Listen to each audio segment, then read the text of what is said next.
भालू मियाँ अक्सर बी फॉक्स की चाल का शिकार होता था। आज भी वही हुआ। बी फॉक्स ने बताया कि झोपड़ी में नए पर्यटक आए हैं। उनके पास शहद के जार हैं। आप मजा करेंगे। वो उस दिशा में निकल गया जिस दिशा में लोमड़ी ने उसे बताया था, लेकिन कुछ दूर जाने के बाद उसने महसूस किया कि वो फिर से उसकी चाल में पड़ गया है, क्योंकि दूरी में किसी झोपड़ी का निशान भी नहीं था और उसके पैर भी घायल हो गए थे। ऐसा इसलिए हुआ क्योंकि रास्ते में कांटे थे। आज वो लोमड़ी से बहुत नाराज था और उसने फैसला किया कि वो उससे बदला लेगा। शाम को वो अपने दोस्त हाथी के पास गया और पूरी कहानी सुनाई। उसने लोमड़ी की मदद करने और उसे एक साथ दंडित करने का भी वादा किया। योजना बनाई। हर दिन जंगल में शेर राजा के आदेश के अनुसार किसी जानवर को ड्यूटी देनी पड़ती थी। वो अपने नियत दिन पर पहरा देता था और शांति और व्यवस्था बनाए रखता था। वो दिन आ गया है जिस दिन बी फॉक्स की अपनी ड्यूटी थी।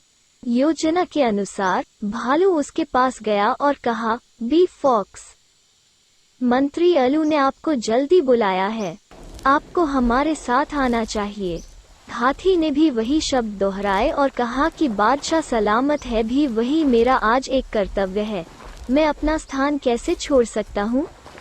यह कहकर वे दोनों चलने लगे कि वो भी कुछ सोचती है और उनके साथ चली जाती है। राजा का राजघराने काफी दूरी पर था। वे तीनों आगे पीछे जा रहे थे कि भालू ने अपने बच्चे की आवाज सुनी और कहा कि अभी आओ और चले जाओ। हाथी ने भी प्यास लगने का नाटक किया और दूसरी तरफ मुड़ गया। शेर की दहाड़ सुनकर लोमड़ी भाग रही थी।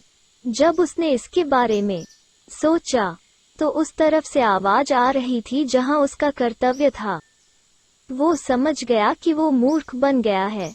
उसे दंडित किया जाना था इससे पहले कि कोई उसे बुलाए। वो खुद राजा के सामने पेश हुआ। अब उसकी चालाकी बेकार थी और उसे कुछ भी विश्वास नहीं हो रहा था। उसकी लापरवाही के लिए शेर राजा ने उसे कड़ी डांट दी। डांट और सजा ने सुझाव दिया कि अब उसे एक के लिए कर्तव्य करना होगा पूरा महीना। यह सुनकर लोमड़ी के होश उड़ गए। राजा के जाने के बाद भालू और हाथी पेड़ के पीछे से निकले और एक स्वर में बोले, अब देखना मजेदार है कि दूसरों को चिढ़ाने का अंजाम कितना बुरा होता है।